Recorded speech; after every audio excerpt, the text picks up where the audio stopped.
ವೃಶ್ಚಿಕ ರಾಶಿಯವರಿಗೆ ಸ್ವಾಗತ.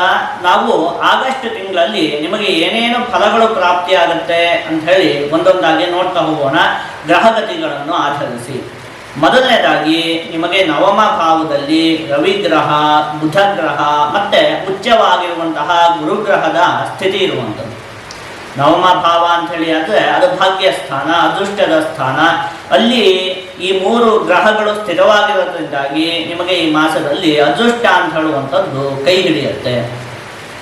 ಇನ್ನು ಧಾರ್ಮಿಕ ಕಾರ್ಯಗಳಲ್ಲೂ ಕೂಡ ನಿಮಗೆ ಆಸಕ್ತಿ ಉಂಟಾಗುತ್ತೆ. ಯಾಕಂದರೆ ಭಾಗ್ಯ, ಧರ್ಮ, ದಯಾ, ಪುಣ್ಯ ಇತ್ಯಾದಿಯಾಗಿ ಹೇಳಿರುವಂಥದ್ದು ಧಾರ್ಮಿಕ ಕಾರ್ಯಗಳಲ್ಲೂ ಕೂಡ ನಿಮಗೆ ಆಸಕ್ತಿ ಅನ್ನುವಂಥದ್ದು ಉಂಟಾಗುತ್ತೆ. ಪಿತ್ರಾರ್ಜಿತವಾದಂತಹ ಆಸ್ತಿಯ ವಿಚಾರದಲ್ಲಿ ಏನಾದರೂ ವಿವಾದಗಳು ಇದ್ದಂತಹ ಪಕ್ಷದಲ್ಲಿ ಅವುಗಳು ಕೂಡ ಬಗೆಹರಿಯುತ್ತೆ. ನಿಮಗೆ ಒಂದಷ್ಟು ಲಾಭ ಅಂತ ಹೇಳುವಂಥದ್ದು ಉಂಟಾಗುತ್ತೆ. ಉದ್ಯೋಗಕ್ಕೆ ಸಂಬಂಧಪಟ್ಟಿರುವಂತಹ ವಿಚಾರಕ್ಕೂ ಕೂಡ ಈ ಮಾಸ ಉತ್ತಮವಾಗಿದೆ. ಉದ್ಯೋಗದಲ್ಲಿ ಮುಂಬಡ್ತಿಗಳು, ಪ್ರಮೋಷನ್ ಇತ್ಯಾದಿಗಳು ಪ್ರಾಪ್ತಿಯಾಗುವುದಕ್ಕೆ ಅವಕಾಶ ಇದೆ. ಒಟ್ಟಲ್ಲಿ ಉದ್ಯೋಗದ ವಿಚಾರದಲ್ಲಿ ನಿಮಗೆ ಒಂದಷ್ಟು ಅಭಿವೃದ್ಧಿ ಅನ್ನುವಂಥದ್ದು ಉಂಟಾಗುತ್ತೆ. ಇನ್ನು ಸಂಬಂಧಿಗಳ ನಡುವೆ ಈ ಹಿಂದೆ ಉಂಟಾಗಿದ್ದಂತಹ ಒಂದಷ್ಟು ವೈಮನಸ್ಯಗಳು ಪರಿಹಾರ ಆಗುತ್ತೆ. ನಿಮ್ಮ ಸ್ನೇಹಿತರಾಗಿರಬಹುದು, ಅವ್ರ ಜೊತೆ ಇರಬಹುದು, ಅಥವಾ ನಿಮ್ಮ ಸಂಬಂಧಿಕರ ಜೊತೆಗೆ ಏನೋ ಸಣ್ಣ ಪುಟ್ಟ ವೈಮನಸ್ಯಗಳು ಈ ಹಿಂದೆ ಉಂಟಾಗಿದ್ರೆ ಅದೆಲ್ಲ ಬಗೆಹರಿಯುತ್ತೆ. ಮತ್ತೆ ಸಂಬಂಧ ಅಂತ ಹೇಳುವಂಥದ್ದು ಗಟ್ಟಿಗೊಳ್ಳುತ್ತೆ. ಇನ್ನು ಶುಕ್ರಗ್ರಹ ನಿಮಗೆ ಏಕಾದಶ ಭಾವದಲ್ಲಿ ಸ್ಥಿತವಾಗಿರುವಂಥದ್ದು. ಏಕಾದಶ ಭಾವದಲ್ಲಿ ಶುಕ್ರಗ್ರಹದ ಸ್ಥಿತಿ ಅಂತ ಹೇಳುವಂಥದ್ದು ಉತ್ತಮವಾಗಿ ಹಣಕಾಸಿನ ಆಗಮನ ಎಲ್ಲ ಉಂಟಾಗುತ್ತೆ. ಆದರೆ ಅದನ್ನು ಒಂದು ಸ್ವಲ್ಪ ನೀಚವಾಗಿ ಸ್ಥಿರವಾಗಿರೋದ್ರಿಂದಾಗಿ ಒಂದೆರಡು ವಿಚಾರದಲ್ಲಿ ನೀವು ಜೋಪಾನವಾಗಿರ್ಬೇಕಾಗತ್ತೆ. ಅದೇನು ಅಂತ ಹೇಳಿ ಅಂದರೆ ಹಣಕಾಸಿನ ಆಗಮನ ಎಲ್ಲ ಉಂಟಾಗುತ್ತೆ, ಅದು ದುಂದು ವೆಚ್ಚವನ್ನು ಮಾಡಬಾರದು.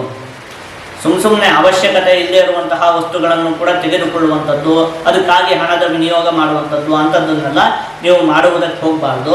ಇನ್ನೊಂದು, ಈ ಮಾಸದಲ್ಲಿ ನೀವು ಎಲ್ಲಿಯೂ ಕೂಡ ಹಣದ ಹೂಡಿಕೆಯನ್ನು ಮಾಡುವಂಥದ್ದು ಬೇಡ. ಷೇರು ಮಾರುಕಟ್ಟೆ ಇತ್ಯಾದಿಗಳಲ್ಲಿ ಎಲ್ಲಿಯೂ ಕೂಡ ಹಣದ ಹೂಡಿಕೆಯನ್ನು ಮಾಡುವಂಥದ್ದು ಬೇಡ.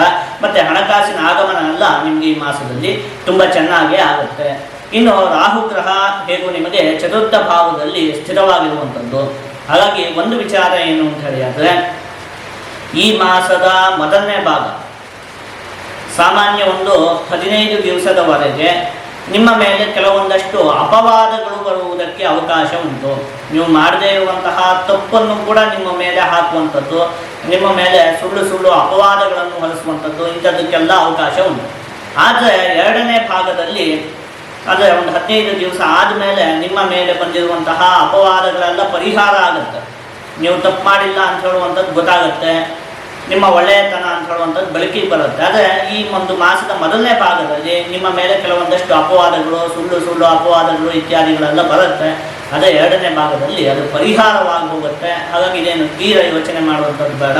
ಇನ್ನು ಪಂಚಮ ಭಾವದಲ್ಲಿ ಶನಿಗ್ರಹದ ಸ್ಥಿತಿ ಇರುವಂಥದ್ದು. ಹಾಗಾಗಿ ಈ ಮಾಸದಲ್ಲಿ ಎಲ್ಲ ವಿಚಾರದಲ್ಲಿಯೂ ಕೂಡ ಒಂದು ಸ್ವಲ್ಪ ಮಟ್ಟಿಗೆ ಒತ್ತಡ ಅಂತ ಹೇಳುವಂಥದ್ದು ಉಂಟಾಗುತ್ತೆ. ನೋಡಿ, ಏನು ವಿದ್ಯಾರ್ಥಿಗಳಿಗೆ ಎಲ್ಲ ಕೂಡ ಓದ್ತಾ ಇದ್ದಾರೆ, ನನಗೆ ಹೆಚ್ಚಿಗೆ ಓದೋಕ್ಕಾಗ್ತಿಲ್ಲ ಅಂತ ಹೇಳುವಂಥ ಒತ್ತಡ. ಉದ್ಯೋಗದಲ್ಲಿ ಇರುವಂತಹ ವ್ಯಕ್ತಿಗಳಿಗೆ ಉಳಿದವರೆಲ್ಲ ಚೆನ್ನಾಗಿ ಇದು ಮಾಡ್ತಿದ್ದಾರೆ, ನನ್ನ ಕೈಯಿಂದ ಇನ್ನೂ ಮಾಡೋಕ್ಕಾಗ್ತಿಲ್ಲ, ಇನ್ನೂ ನನಗೆ ಕೊಟ್ಟಿರುವಂತಹ ಕೆಲಸಗಳೆಲ್ಲ ಉಳಿದಿದೆ ಅಂತ ಹೇಳುವಂತಹ ಒತ್ತಡ. ಈ ರೀತಿಯಾಗಿ ಅವರವರಿಗೆ ಅವರದೇ ಆದಂತಹ ಒಂದಷ್ಟು ಒತ್ತಡಗಳು ಕಾಡುವುದಕ್ಕೆ ಅವಕಾಶ ಉಂಟು.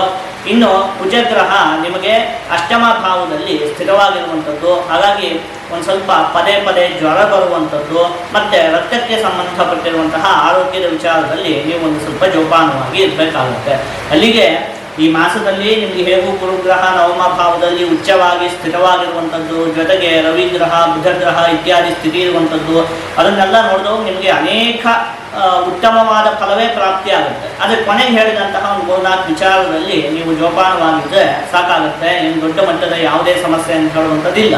ಗುರುಗ್ರಹ ನವಮ ಭಾವದಲ್ಲಿ ಉಚ್ಚವಾಗಿ ಸ್ಥಿತವಾಗಿರೋದ್ರಿಂದಾಗಿ ಅದೃಷ್ಟ ಅಂತ ಹೇಳುವಂಥದ್ದು ನಿಮ್ಮ ಜೊತೆ ಇರುತ್ತೆ. ಸಣ್ಣ ಪುಟ್ಟ ಸಮಸ್ಯೆಗಳು, ಅವುಗಳ ವಿಚಾರದಲ್ಲಿ ಹುಷಾರಾಗಿದ್ದರೆ ಸಾಕಾಗುತ್ತೆ. ಆದಷ್ಟು ನೀವು ಈ ಮಾಸದಲ್ಲಿ ಸುಬ್ರಹ್ಮಣ್ಯ ಸ್ವಾಮಿಯ ಆರಾಧನೆಯನ್ನು ಮಾಡಬೇಕು. ಹೀಗೆ ಮಾಡುವುದರಿಂದ ನಿಮಗೆ ಯಾವುದೇ ಅಶುಭ ಫಲ ಅಂತ ಹೇಳುವಂಥದ್ದು ಪ್ರಾಪ್ತಿಯಾಗುವುದಿಲ್ಲ. ಜೊತೆಗೆ ಎಲ್ಲ ಶುಭ ಫಲಗಳು ಕೂಡ ಸಂಪೂರ್ಣವಾಗಿ ಪ್ರಾಪ್ತಿಯಾಗುತ್ತೆ.